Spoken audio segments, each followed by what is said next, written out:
I spent 20 years working towards building this studio. It's my dream setup come to life, and I love it, but let's be real. My entire studio could be made obsolete by a microphone, an audio interface, and a $500 MacBook, which can do everything this all can do at the same time and more. If you're new here, this whole channel is dedicated to the joy of making music, and week after week, I sit in front of these machines and show the viewer what it's like for me to go from start to finish making a song. I inevitably get asked a lot of questions about the gear I use, why I use it, why I don't use other gear, should they buy the gear I use, should they buy the gear I don't use. Every so often though, I get the question that every hardware user hates. Why don't I just use a computer? Why even bother using anything else? I actually think that's a pretty fair and valid question, especially if working on a laptop is all you've ever experienced. Why should I bother with the Octatrack or MPC or any of this stuff when I could just use a laptop? I mean, I have an M1 MacBook Air that I use to map out this video, to make the thumbnail, and mix the audio. Why use a bunch of limited, expensive machines when you could get nearly or exactly the same results on something the size of a composition notebook? What kind of sunk cost fallacy am I living in? I mean, I know plenty of people who come from recording or mixing backgrounds in the 80s and 90s, surrounded by the kind of gear I'm using today, who have since moved on from hardware completely because of the workflow and convenience of being in the box. That's slang for doing everything on a computer. And when you put it like that, it seems like the obvious better choice. If a computer is something people likely already have in their home and it's cheaper to get the software needed to make music, why would anyone use hardware now? In that light, it seems like a waste of money and space to use anything but Ableton or Pro Tools or FL Studio or Logic. It seems like I and others like me are just blinded by nostalgia or romanticizing the established legends of the past. So, let's dig a little deeper on what this question is actually asking so I can give you an actual answer. This video isn't any longer than it needs to be. I just feel like in order for my answer to make sense and be understandable from all sides, we have to clarify and possibly dismantle a couple things first. I'm going to approach answering this assuming I, or whoever, have the resources to actually make a choice on what tools they use to make music. A golden rule of art is to use whatever is accessible to you. The inception of hip-hop and many forms of electronic music arose from that mantra. The fact is, most people already have computers and phones and can't or aren't willing to spend money on a sampler or sequencer, which is totally fine, and I don't suggest people buy this stuff if they don't either A, have the disposable income to do so, or B, already have a career in music in which these things arguably become more relevant to you and your way of life. Spend as little money as you can to get what you need to do the job. And before I go any further, I bet you there's already some people writing a comment about how these machines I'm talking about are also computers. And yeah, they'd be right. Basically anything that has an operating system for computing can be argued as a computer. All of my synthesizers are technically computers. Your microwave is a computer. Your car is probably a computer. They're just focused machines and interfaces with computer integration. They were built for a specific job, and that's what they do. I actually just had to open up and replace the motherboard and power supply in my Prophet XL synth, and the process was way more like building a PC than I thought it would be. Pretty eye-opening. On the other hand, PCs and Macs, which is what we're talking about, are traditional computers with wide open OS platforms that can run countless different programs, shape-shifting them into anything you want them to be. I mean, video editing, music making, drafting for engineers, video game development, Bitcoin mining at this point. These products are nothing short of miracles. If you're watching this video, you likely have one, and everything else pales in comparison. So why do I go through all the trouble of orchestrating all of this? I mean, am I really that desperate to make my YouTube videos aesthetic? I try not to be dismissive of this question because, and this is why I wanted to make the video, I take very seriously the underlying philosophical battle that's happening underneath that question a lot of the time. One that possibly loses sight of the importance of art in the first place, but we'll get to that in a second. First, I want to point out the humor in the current state of hardware versus software debates. Nowadays, it might be weird seeing someone make music that isn't on a PC or a Mac, but before computers were the norm for music production, they were actually seen as exotic in the music world. Imagine a world where digital recording costs hundreds of thousands of dollars and is reserved for only the most cutting-edge studios and private millionaires. Data is expensive, and a gigabyte hard drive that's 1 gigabyte looks like a refrigerator-sized death ray weighing 500 pounds and costing $40,000 US. Congrats, you're in 1980. I don't have an inflation calculator with me right now, but I'm gonna say that would be more than 40 grand in today's money. Point being, computer-based music production was out of reach for most, and the norm was analog equipment for the same reasons computer production is the norm now.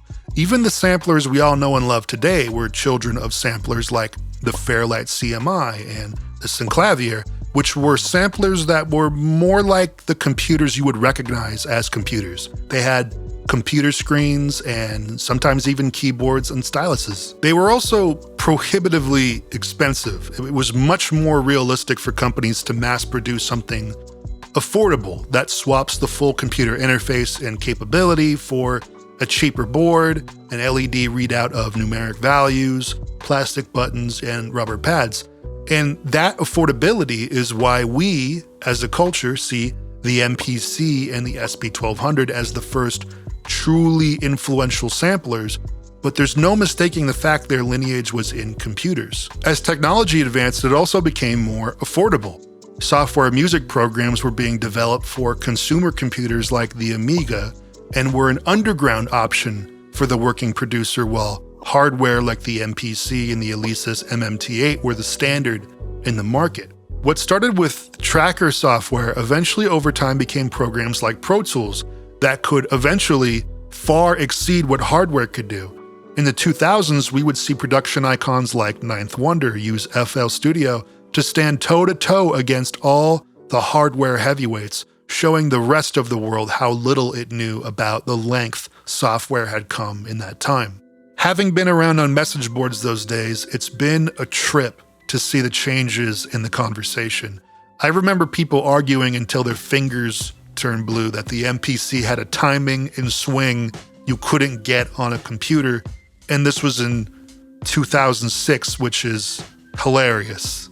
And now we're in the opposite situation, where computer-based music producers are, by and large, the majority, and left wondering why someone would ever use something like an MPC to make beats. It's the best sort of ironic poetry you're gonna get.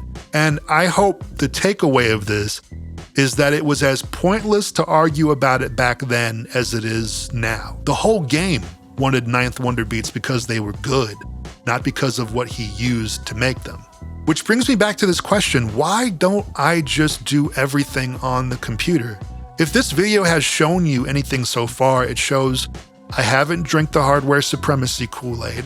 If I recognize that computer software has come so far as to dwarf and then influence the very competitors it was so desperate to keep up with in the past, what does someone like me gain from closing the door on all of that? And this is where I'm going to direct your attention to the language around this discussion.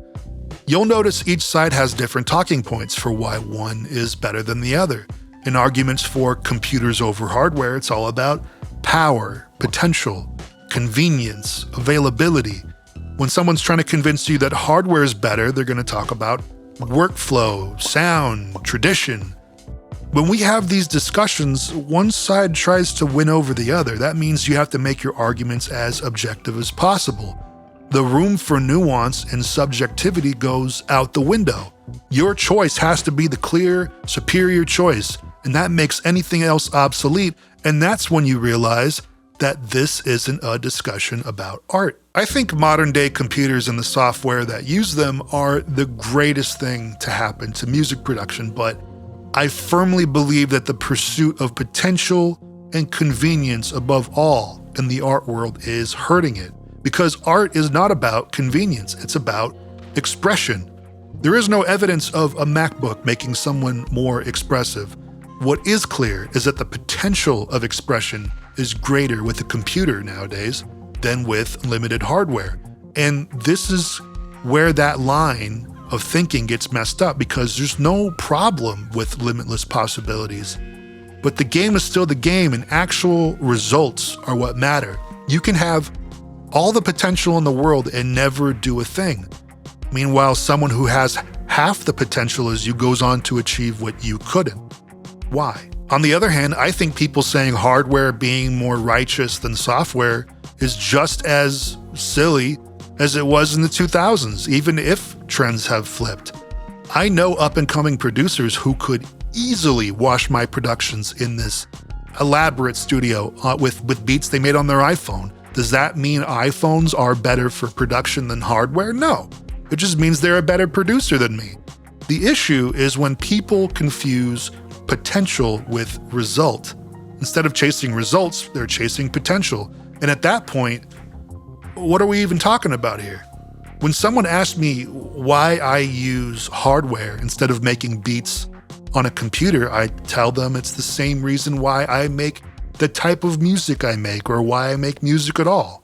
Because it's fun. I use these things because it's fun. And I'm not saying that hardware is more fun than the computer. In fact, I'm pretty sure I made beats on DAWs for longer than most of you have even considered making music in general. I spent 15 years with FL Studio as my primary weapon, and I had a lot of fun. I was on my mom's laptop with a cracked copy, putting out records and having the time of my life. And if that version of me was sat in front of this stuff, he'd probably just ask for his mom's laptop back. I agree with the people who say computers are more efficient. They are. I just don't have as much fun using them now. Efficiency doesn't deserve to control your relationship with your own art. That doesn't mean you shouldn't use things that are more efficient, but your process shouldn't be defined by it, because inspiration and efficiency aren't mutually exclusive. The thing that's the most sensible might not be the most inspiring. Making things harder for yourself can and may make you more creative, and vice versa, because efficiency is objective and art isn't.